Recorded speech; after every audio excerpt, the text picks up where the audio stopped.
tá? Bom, vamos tratar do darwinismo, das falácias do darwinismo ou darwinismo, né? As duas maneiras de dizer são corretas, no que for possível nesse pequeno tempo, obviamente, né? Pois bem, o darwinismo não é ciência de modo algum, é uma espécie de dogma, tá certo?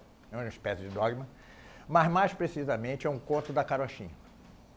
E, no entanto, por surpreendente que seja, ele domina, né? Ele é um dos ícones do mundo moderno. O mundo moderno foi fundado por alguns ícones, né? O marxismo, o darwinismo, o freudismo, né? E Einstein. A diferença entre Einstein e o relativismo de Einstein e o darwinismo é que Einstein descobriu coisas. Por exemplo, a curvatura do espaço. Previu, por exemplo, a defasagem do relógio do GPS com respeito ao relógio da Terra. Sucede, porém, que suas explicações é que o mais das vezes estão erradas, mas que ele descobriu coisas, descobriu. Darwin não só não explicou nada, como não descobriu tampouco coisa nenhuma, tá certo? Então não é ciência de modo algum, nem abortivo de ciência. É um conto da carochinha, cujo fim é acabar com o cristianismo, tá certo? Cujo fim é acabar com a ideia de que Deus é uma criatura, o homem é uma criatura de Deus composta de corpo e alma, certo? Bom, então, feito esse preâmbulo, passo a discutir com Darwin aqui, nessa pouca uma hora que tenho, em termos estritamente biológicos, tá certo? Eu não vou fazer como, em geral, fazem os criacionistas, né? Que debatem com Darwin brandindo a Bíblia. Não vou fazer isso, certo? Vou discutir no próprio âmbito da ciência, não é ciência, mas no próprio âmbito da biologia, né? Não do darwinismo. Eu vou trazer o darwinismo para o realismo da biologia, certo? Pois bem. O que são falácias? Falácias são sinônimos de paralogismos, né? Ou sofismas. O que é isso? É um raciocínio completamente torto. Há de vários tipos, né? São Tomás deixou-nos um opúsculo em que ele trata dos diversos tipos ou espécies de falácias ou sofismas ou paralogismos, né? A ciência verdadeira, ela comporta erros, tá certo? Se eu partir de uma premissa errada, eu chego a uma conclusão errada. O que eu não posso, cientificamente, é fazer um paralogismo, que é um raciocínio torto, certo? É um raciocínio em que as premissas não estão bem postas, logo a conclusão tampouco é bem posta. Então, se o erro pode ser parte da ciência, não assim o sofisma, a falácia e o paralogismo, tá certo? Pois bem.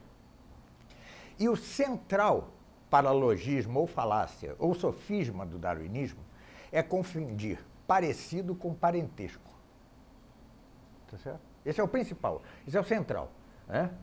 O centro desse conto da carochinha, desse conto de fadas, é a assimilação entre parecido e parentesco. Eu poderia dizer já, segundo, não cientificamente, mas segundo o senso comum, né? Eu posso ter alguém que seja a minha cara, lá no outro lado do Atlântico, tá certo? E, no entanto, não ser meu parente, não é isso? Semelhança não é parentesco. E isso se agrava se trata das espécies, né? Então, é em torno desse sofisma que eu vou mostrar alguns dos muitos sofismas do darwinismo, tá certo? Bom, segundo eles, os fósseis demonstrariam que o homem e o macaco e os macacos descendem de um ancestral comum, certo? Dividem-se os próprios evolucionistas em que esse ancestral comum se parecesse ou não com o macaco, tá certo? Mas não importa. Seria um ancestral comum, meio simiesco, meio hominídeo, né? Do qual descenderiam os dois. Há alguns darwinistas que, curiosamente, dizem que é o macaco que descende do homem, o que é mais provável, tá certo? É mais provável, né? Que o macaco descenda... E outros animais, né? Não só o macaco. Bom, Mas voltarei a isso. Mas vamos aos fósseis, né? Segundo os fósseis encontrados, eles montam a árvore genealógica, tá certo? Pois bem, o que eu vou mostrar aqui, que o padrão do mundo animal, não estou falando do mundo vegetal, antes de mais nada, que é uma coisa muito mais complexa que o mundo animal, né? O padrão do mundo animal não é segundo uma árvore genealógica, é segundo um padrão mosaico ou modular. Mosaico de um mosaico, né? Já viram mosaico? Tá certo? Não é mosaico de Moisés. Padrão mosaico ou modular. Muito bem. Quais foram os fósseis que eles encontraram que, segundo eles, os darwinistas, sustentaria a tese da evolução de um símio ou qualquer coisa parecida, que se ramificaria no homem nos diversos macacos. Alguns, por exemplo, o homem de Neandertal. Vocês já ouviram falar nele, né?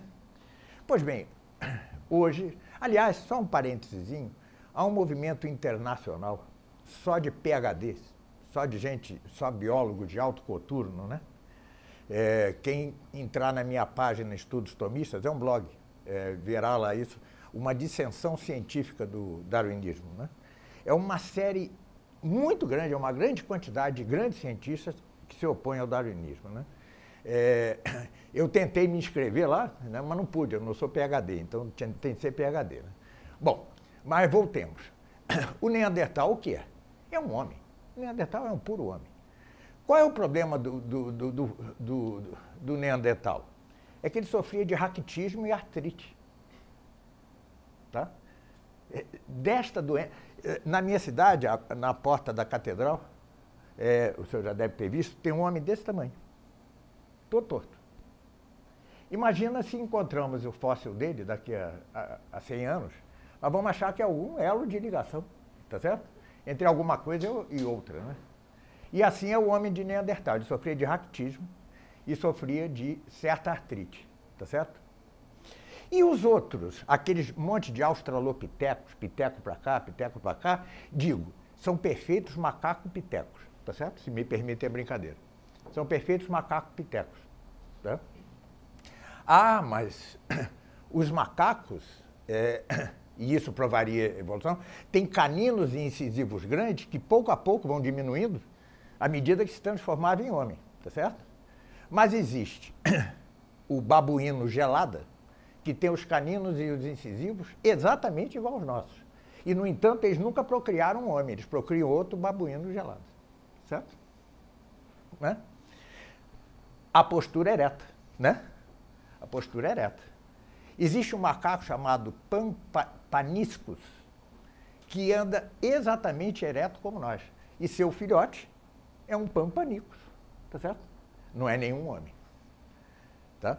Se pularmos daí para a anatomia em geral, obviamente, alguns macacos têm a figura mais parecida com o homem, tá certo? Né? Mas mesmo assim, cuidado.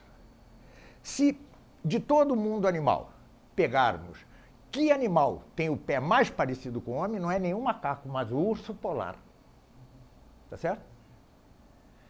Quem tem as vísceras ou os órgãos dispostos mais parecidamente que o homem? O porco. E quem tem a massa encefálica, o cérebro, mais parecido com o homem em termos de proporção e de uma série de outras coisas? Não é nenhum macaco, é o golfinho. Tá certo? Golfinho. Golfinho. É o que tem a proximidade maior. Então, nem o fóssil, nem a anatomia justificam uma coisa, né? Naturalmente, o bebê macaquinho lá é o mais parecido com o bebê homem. Mas logo há divergência, tá certo? O que progride dali não é um homem, o que progride dali é um macaco.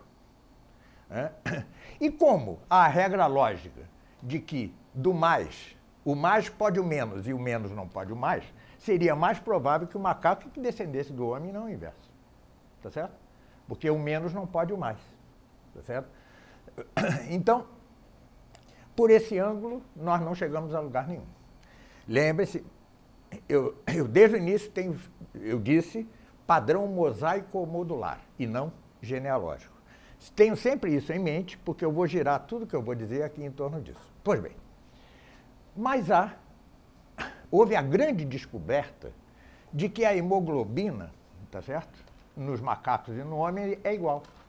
Mas, para desespero deles, né? Eles tiveram até de usar silício e fazer disciplina depois disso, porque foi um grave pecado, descobriu-se que todos os vertebrados têm a mesma hemoglobina. E mais, que tem as bactérias, as amêijoas e as minhocas. Isso é fantástico, né? Todos têm a mesma hemoglobina, né? E aí partem para outras moléculas, né? Proteínas, ácidos nucleicos, né? A lisozina, por exemplo, é o que faz, que está na lágrima humana, tá certo? E que protege o olho de infecções. Era de esperar, então, que também tivesse no macaco, não é isso? Mas quem é que tem a lisozina mais próxima do homem? A galinha. Isso é fantástico, não é isso? A galinha tem a lisozina mais próxima do homem, tá certo? O antígeno A do sangue, vocês imaginem quem tem mais próximo do homem. É o butterbean, é uma espécie de feijão. Feijão, olha que interessante. Tá certo? Níveis de colesterol. O que mais se aproxima do homem? Certa cobra. Gardner snake ou snake. Gardner snake. Se tomar a composição química do leite, quem se aproxima? O burro. Bom, agora a proximidade já é maior, né? Tá certo? Agora a proximidade, já estamos chegando lá, né? Entendeu? Principalmente pode dar algum então a composição química do leite é muito parecida, né? E assim vamos. Esse é o padrão mosaico, tá vendo? Imaginem um pintor pintando um quadro, né? Ele não precisa pintar cada figura de uma cor.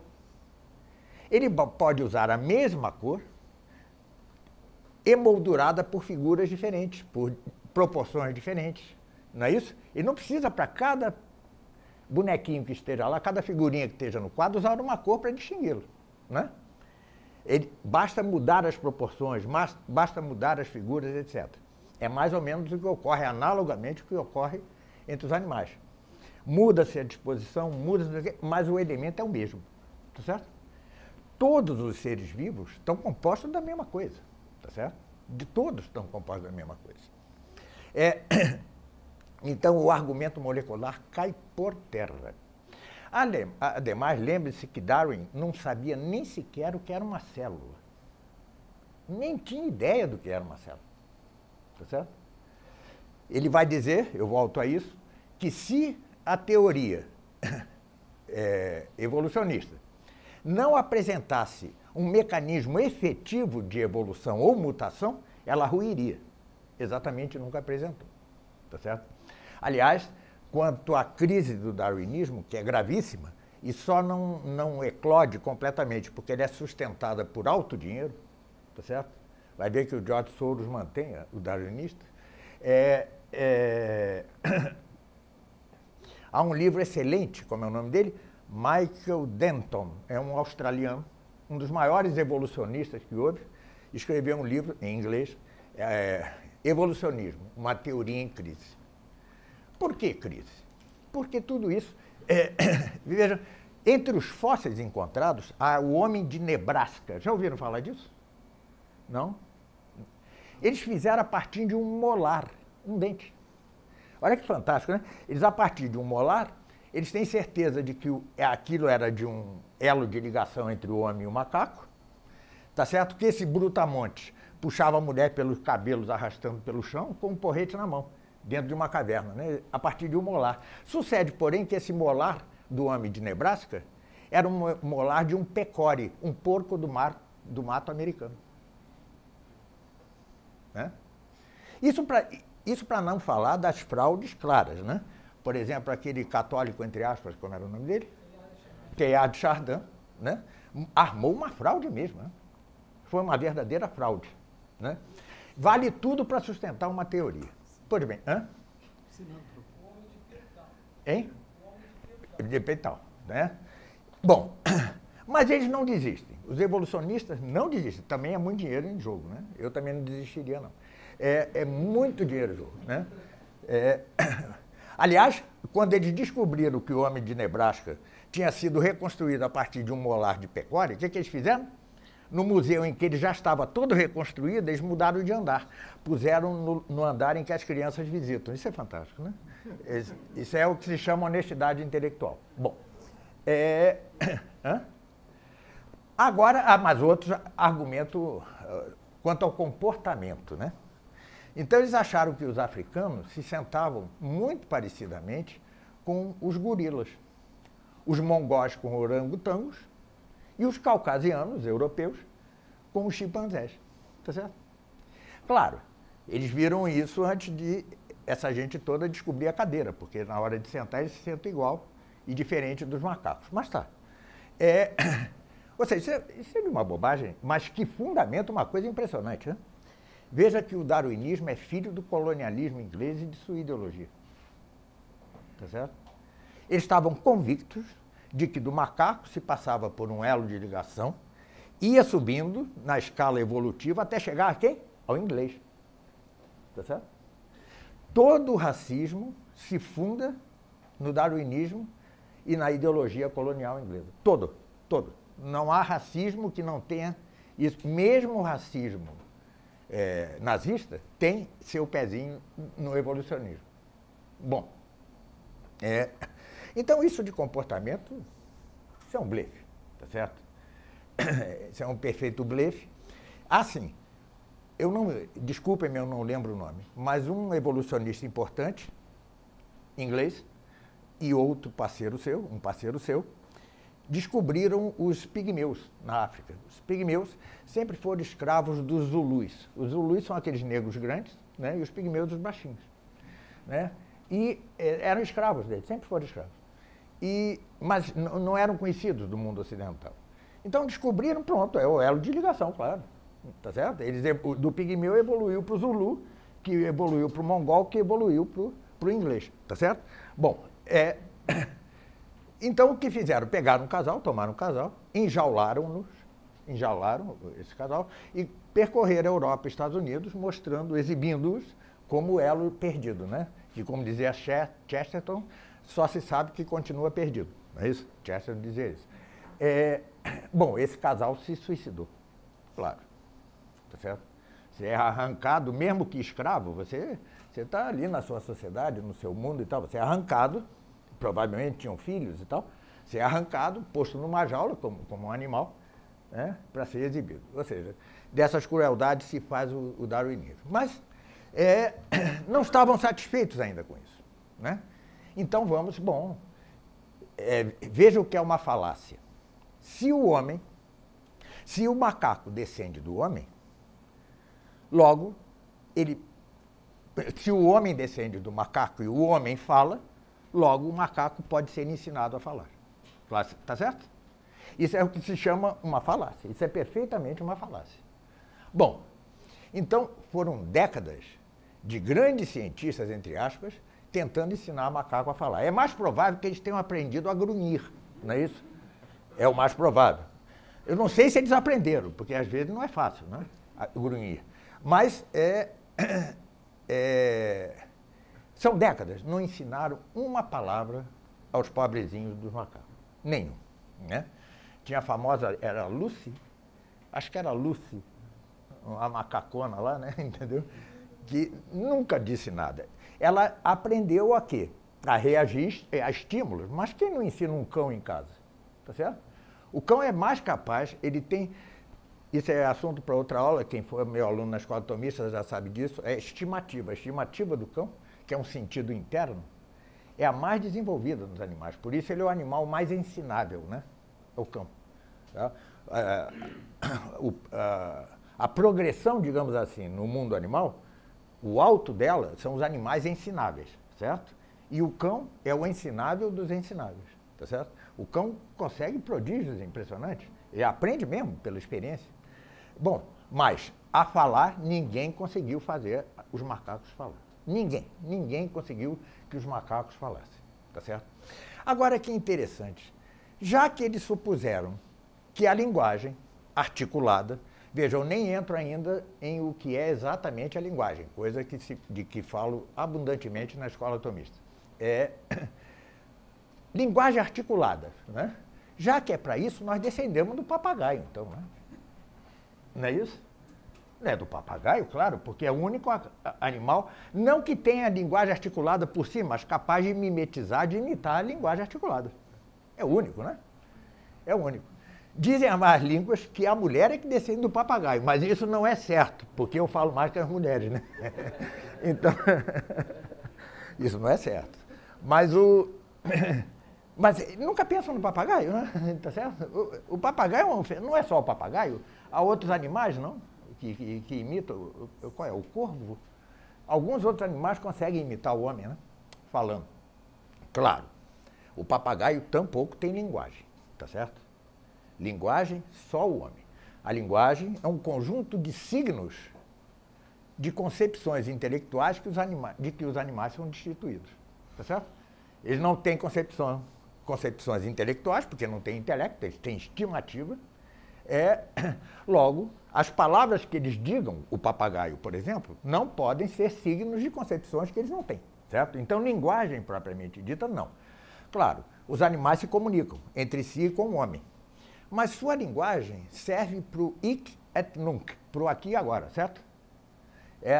Ele não é capaz de reproduzir sua linguagem, tá certo? Para o aqui e agora, atende a sua necessidade na hora, né? Um latido, um ladrido, um miado e tal, tem um efeito ali instantâneo na hora, mas eles já nascem com isso, ao passo que o homem tem de aprender a linguagem. A linguagem é uma arte, tá certo? Os animais já sabem. Se pegar uma criança e a deixar isolada de convívio humano, ela não aprenderá a linguagem.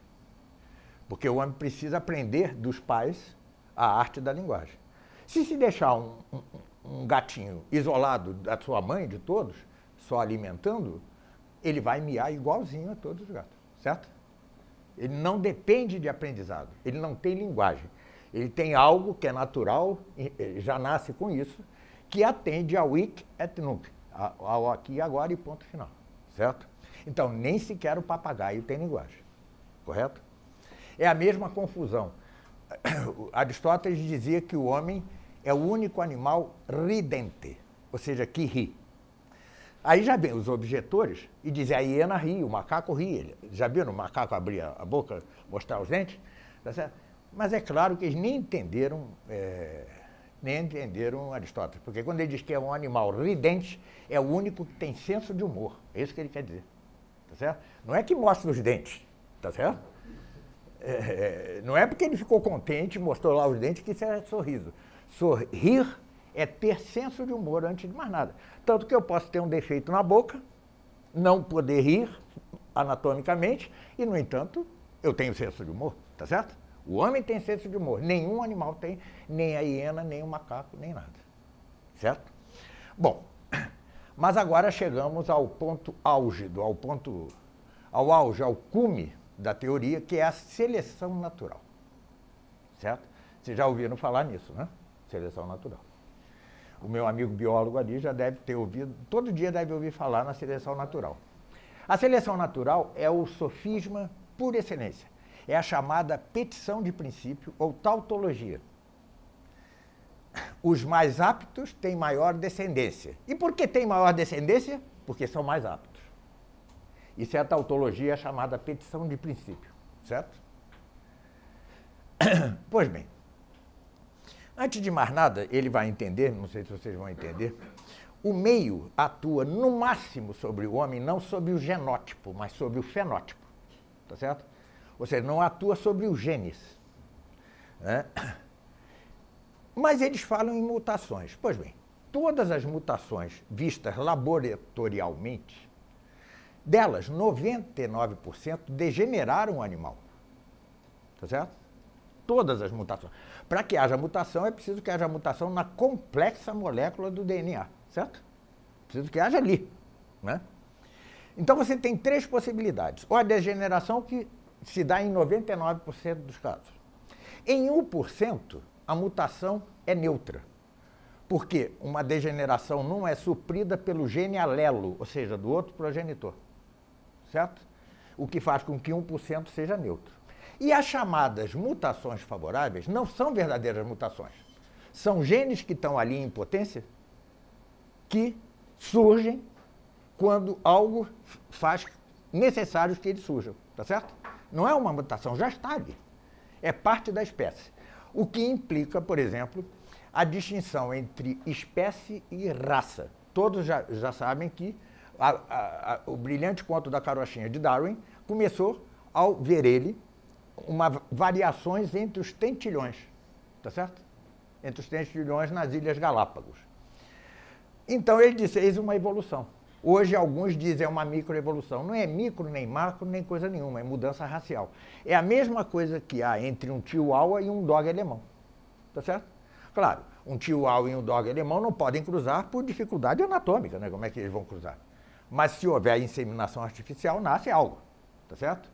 Porque são variações dentro da mesma espécie. São raciais. Assim como entre os homens, há desde os pigmeus até o gigante nórdico ou o chinês, né? Tem aquele chinês de 2,30 m, não é isso? E tem o pigmeu. Mas é possível o cruzamento entre eles e sai o quê? Um macaco, um porco? Não. Sai um homem. Tá certo? Assim entre os tentilhões. Eles não eram capazes de distinguir isso, tá certo? Não eram capazes de distinguir raça de espécie. Né? Vejam, repito, isso nada tem que ver com os vegetais, em que se dá algo mais complexo, tá certo? Tanto que o vegetal pode sofrer enxerto, não é isso? De um vegetal por outro. Animal não pode. Animal não pode sofrer enxerto. Estou falando das espécies, certo? Mas eu estou argumentando ainda no âmbito do darwinismo. Porque a principal falácia darwinista é que ela é cartesiana. Ela é mecanicista. O Descartes via as coisas não como um todo. Não como um todo cujas partes só existem em função do todo. Senão que as via como partes autônomas. Como numa máquina. Tá certo? A máquina, realmente, cada parte tem sua autonomia. Uma máquina feita pelo homem. Né? Mas, nos seres vivos, não é isso. A parte só existe em função do todo. Tá certo? Ademais, imagina a quantidade de mutações simultâneas para que um olho tivesse surgido. Eu recomendo um livro de Michael Behe, chamado A Caixa Preta de Darwin.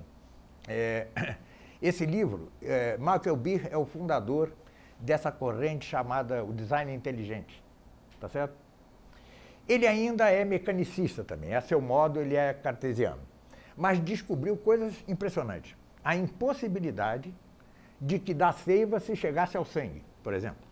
Ele é um biólogo molecular. Lembre-se que Darwin não conhecia célula, nem muito menos molécula, tá certo? O olho, a complexidade de um olho é uma coisa fantástica. Então, vejam, mas o darwinismo é, como eu disse, mecanicista, como Descartes. Mas então, imagina, para que serviria a um macaco ter pernas de homem e o resto ser todo macaco? Para que serviria a um macaco ter a mão humana e o resto ser tudo diferente? Certo? Ou seja, para que houvesse uma mutação do macaco para o homem, era preciso que fosse integral. Imediatamente se transformasse macaco em homem, certo? O que, convenhamos, é mais miraculoso que a criação do nada narrada no Gênesis, correto? É estatisticamente zero. Né? É tanto zero depois da vírgula que dá zero. É impossível essa mutação. É impossível essa mutação. Pois bem, espero que esse conjunto de dados sirva já para esclarecer as falácias do darwinismo. Claro que eu poderia estender-me aqui, desenvolver, dar 1000 outros exemplos, mas é que eu quero terminar. Agora sim, agora eu saio um pouco do âmbito da biologia para elevar-me ao âmbito da metafísica. Tá certo? Biologicamente, nós não chegamos a Deus. Certo? Mas nós chegamos a uma fronteira, a partir da qual, sem Deus, não se pode explicar nada. Quem vai explicar Deus não é a biologia. Nesse ponto, os defensores do design inteligente estão certos. Eles chegaram a um ponto no estudo molecular que, a partir daí, certo? Ou há uma inteligência que tenha desenhado isso, ou se torna impossível o próprio desenho. Né? Os defensores, eles se fundam em dois pilares. Um é este, é o design inteligente. O outro é a complexidade irredutível. Também estou correto. Também estou correto. Né? Você não consegue reduzir a complexidade do ser humano, ou do macaco, ou da mosca, certo? Você não consegue. Né? Você não consegue. Naturalmente, há casos fronteiriços. Por exemplo, se cruza um tigre com um leão, sai o ligre. Vocês já viram esse animal? Já viram? É bonito, né? É bonito, mas é doente. Ele dura no máximo 2 gerações, depois se torna estéril. Certo? Vocês já viram o cruzamento de cavalo com zebra? É curiosíssimo. Metade cavalo, metade listrado. Curiosíssimo. Mas é doente. Alguns peixes cruzados, de espécies diferentes, nasceram, procriaram. Mas um deles nasceu com a boca do lado, em vez de na frente. Tá certo? São monstros criados, são animais débeis, tá? Ou completamente estéreis, que é o caso do burro, né? Não é o burro? O asno. É o cavalo com o burro, pronto. Então, esse é fortezinho e tal, mas é estéril, ele não sai daí. Então, veja, há certos limites, mas são limites fronteiriços, são fronteiras turvas, né? E veja, entre espécies muito próximas, né? O leão e o tigre são próximos, o cavalo e a zebra são próximos. Seria impactante se um porco e um macaco dessem algo, tá certo? O que é impossível. Aliás, já vi darwinista dizer que o homem é resultante do cruzamento de certo símio com um porco. Talvez ele, pode ser problema familiar dele.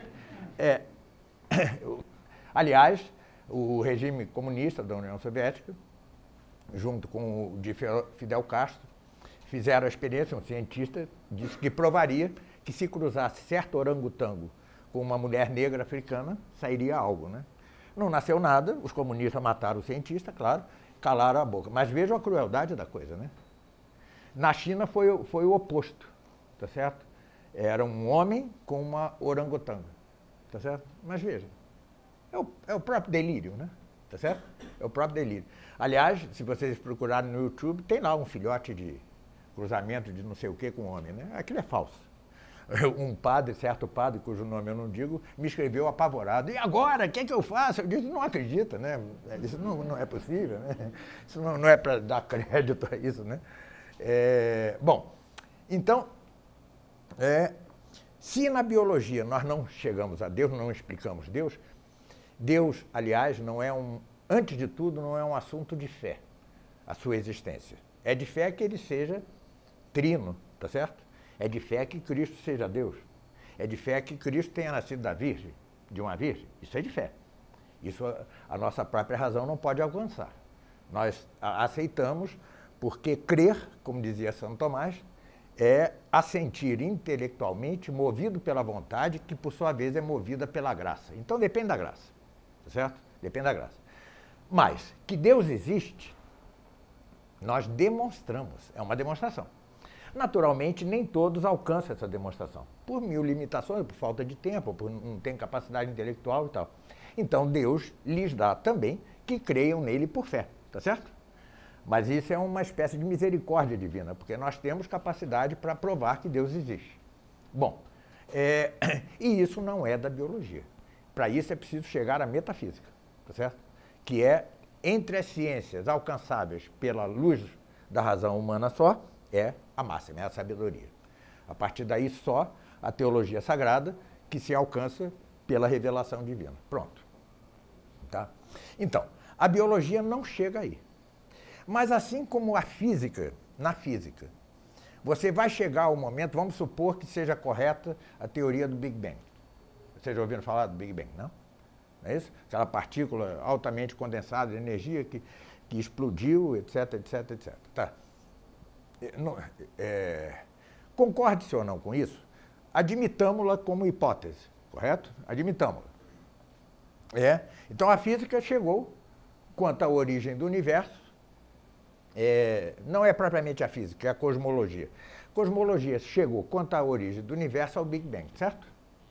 Pois muito bem, mas agora resta uma pergunta. Quem pôs aquela partícula ali? Tá certo? Como ela surgiu ali? Então veja, essa é a fronteira da física. Tá certo? Essa é a fronteira. Chegou uma fronteira. A partir daí, já não é com ela.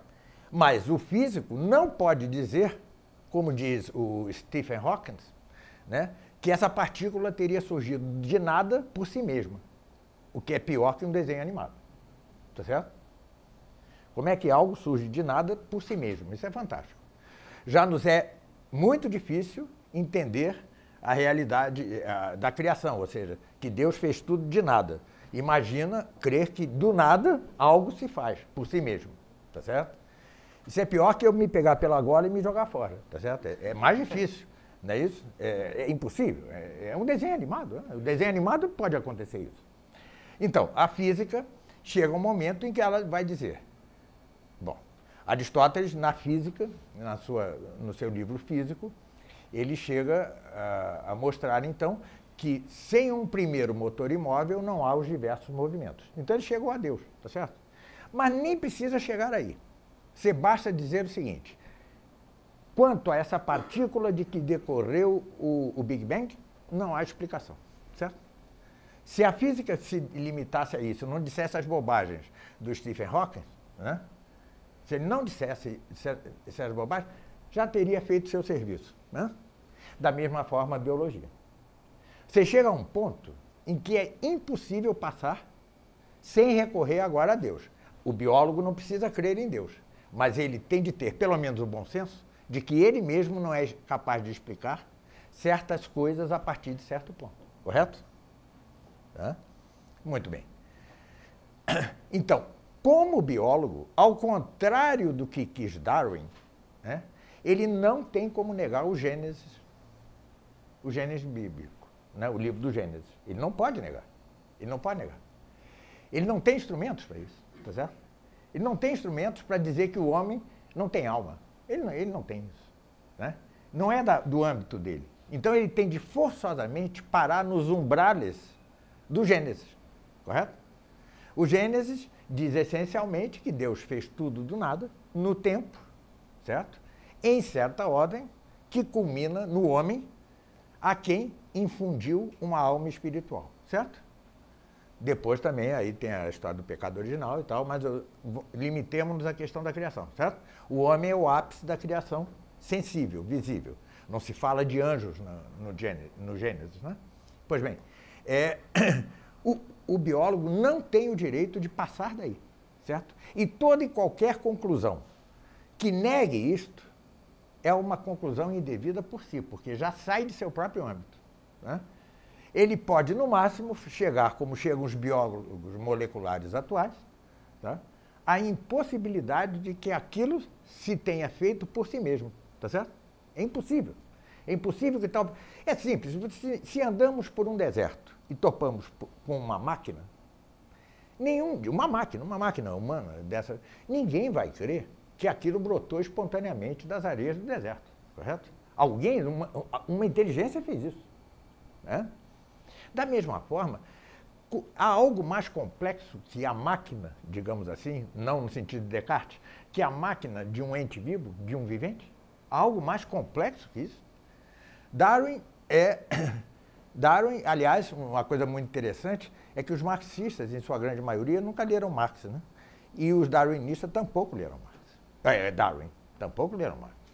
Por exemplo, no capítulo 4 da Origem das Espécies, diz Darwin que a noção de seleção natural é falsa, a expressão é dele. Tá certo? Em outro capítulo, que agora esqueço qual seja, ele diz aquilo que eu já disse, né? Se não demonstrarmos o mecanismo que leva às mutações, que leva às mudanças de espécie, né? A evolução das espécies, a teoria rui, tá certo? Isso está escrito lá na Origem das Espécies. E os darwinistas disso saltam, né? Porque é a questão, né? Muito dinheiro para eles lerem isso, né? Eles saltam. Bom, então, O darwinismo é uma verdadeira falácia. É um conto da carochinha, não é ciência em sentido algum. Algum. Repito, Einstein, você tem de reformular toda a teoria da relatividade, porque ela se funda numa coisa chamada a relatividade do marco de referência. Como eu provo num livro que sairá em dezembro pela Realizações, é preciso, para que haja movimento, que haja um marco de referência não só imóvel, mas absoluto. É impossível que o marco de referência seja relativo. Mas é inegável que Einstein descobriu coisas. É inegável, tá certo? É absolutamente inegável. Uma das coisas que devemos ter cuidado com esses cientistas é usar o pietismo, tá certo? Sua teoria conduz a algo que possa tangenciar o ateísmo. Logo, ela é errada. Isso está errado também, tá certo? Você precisa responder às descobertas que ele fez realmente. Quem tem contato com a ciência, com a história da ciência, com a física, sabe muito bem que certas coisas que nós descobrimos, que conhecemos, podem carecer, no entanto, da devida explicação. Por exemplo, a geração espontânea. Geração espontânea, durante toda a existência do homem, sempre se creu que o vermezinho da fruta, né, da goiaba, por exemplo, fosse espontâneo, resultado da putrefação e da ação do sol sobre a putrefação. Tá certo? Todo mundo conhecia o fenômeno. Eu sou suburbano no Rio de Janeiro, eu comi um monte de goiaba que eu roubava, né, com bichinho, porque me diziam, não, nasce na fruta, né? Mas Pasteur, no século XIX, disse que não, aquilo era fruto do ovo da mosca. Tá certo? Então, veja, durante milênios se soube que há um vermezinho ali, tá certo? Mas a explicação durante milênios esteve errada. Muito bem, Einstein é a mesma coisa. Descobriu um monte de coisa. Boa parte de suas explicações são erradas. Por exemplo, descobriu ele a curvatura do espaço, mas ele disse curvatura do espaço-tempo. Aí já está errado, porque o tempo não curva, o que curva é o espaço. Assunto para outra hora. Mas Darwin nem isso, ele não descobriu coisa alguma. Ele descobriu que há variedades entre os tentilhões na Ilha Galápagos. Isso é uma piada, isso não é uma descoberta. Qualquer um olhando, se você olha para um chihuahua e olha para um dog alemão, se olha para um bulldog e olha para um collie, né, a diferença salta aos olhos. E, no entanto, são da mesma espécie, tá certo? Eles são mais diferentes entre si que os tentilhões das Ilhas Galápagos. São mais diferentes entre si que tudo aquilo que ele mostrou. Bom, então, como é um dos ícones do mundo moderno e como o mundo moderno se alça, né, sobre o ateísmo, sobre o fundamento do ateísmo, ou pelo menos contra a religião cristã, certo? Contra a revelação, Darwin facilmente se transformou em um dos ícones. E, repito, é uma escala de financiamento impressionante. Há grande número de cientistas, por exemplo, esse Michael Beer, do Design Inteligente, assim que ele lançou seu livro A Caixa Preta de Darwin, ele perdeu o emprego. Perdeu o emprego. Simplesmente perdeu o emprego. Né? Porque a pressão, todos conhecemos a pressão do meio acadêmico contra as ideias justas, certo? Não que Michael Beer, repito, tenha acertado em tudo, ele ainda é mecanicista em vários sentidos, mas ele descobriu coisas, mas já ameaçou o establishment darwinista, tá certo? Já ameaçou. Então, o financiamento disso, todos nós já lemos livros de vulgarização do darwinismo sobre coisas que nem os darwinistas já aceitam, mas a coisa continua, tá certo? Esse homem de Nebraska, tá certo? Que era o molar do peccary ou pecori, que é um porco do mato americano. Pecori, não sei exatamente a pronúncia. Já descobriram que não era de um homem de Nebraska, mas continua nos livros, continua nos museus, tá certo? A coisa continua, né? Então, de ciência não há nada disso, né? Se vocês querem começar, o meu biólogo ali predileto, né? Se querem começar a ver, eu recomendo duas leituras para você. Por exemplo, além dos livros do Michael Beer, com as ressalvas feitas, ele ainda é muito mecanicista, um argentino chamado Raul Leguizamón, tá certo? Raul, com acento agudo, Leguizamón, cadê a Argentina? Você entende, né? Raul Leguizamón. Os dois são católicos, tanto Michael Beer como o Raul Leguizamón, mas o Raul Leguizamón é bem mais avançado em termos de biologia. Ele é um doutor de alto coturno da Faculdade de Córdoba ou de Buenos Aires, já não lembro. Então eu recomendo que vocês, quem queiram ler, o livro do Michael Beer tem uma vantagem. Ele é feito, assim, a um capítulo de vulgarização se segue um capítulo para especialistas, tá certo? Então, tanto o leigo como o não leigo podem ler. Então é isso, tá? Eu abro para perguntas, né? Só insisto nisso, que é parte da... Os católicos estamos despertando depois de uma longa letargia, não? Mas não adianta nada despertar e reagir ao Santander se não estamos fundados em boa doutrina, certo? Porque o ateísmo moderno, o Santander, não é senão um último degrau de algo que começa nesses cientistas, né? Marx, Darwin, Freud, certo? Começa ali, né? Se o homem veio do macaco, não há alma. Se não há alma, para que Deus? Tá certo? Para que a moral? Para que um monte de coisa? Daí você chega ao Santander tranquilamente. Não é isso? Freud, né? Todas as nossas ideias são resultantes de pulsões sexuais reprimidas. Logo, derreprimam-se as pulsões sexuais. Ele só esquece de dizer que também sua teoria deve ser produto disso, ele é um tarado. Não é isso? Claro, porque só a teoria dele escaparia a isso, né? Bom, o Marx, né? O proletariado é a classe revolucionária, né? E o que é o burguês, que era ele, estava fazendo lá junto deles, né? Essas coisas que não se explicam, no entanto, são os ícones do mundo moderno. Então é preciso que cada um de nós, sem se tornar especialista, como ele o será em biologia, saiba responder às falácias do darwinismo, saiba afrontar, enfrentar, encarar em seu meio acadêmico, no trabalho, etc., porque senão nós ficamos acuados, tá certo? Não basta repetir para essa gente, a Bíblia diz. Esse é o erro dos protestantes, tá certo? Não basta repetir. Do protestante e de muitos católicos, né? Não basta repetir. É preciso hoje, em que somos minoria e que despertamos de uma longa letargia, ter argumentos, não de especialista, mas suficientes para responder a certas coisas. Com isso, certamente aumentará o número de pessoas que voltarão à fé ou que não a terão abalada, tá certo? Bom, eu abro para perguntas, tá bom? Ficamos por aqui.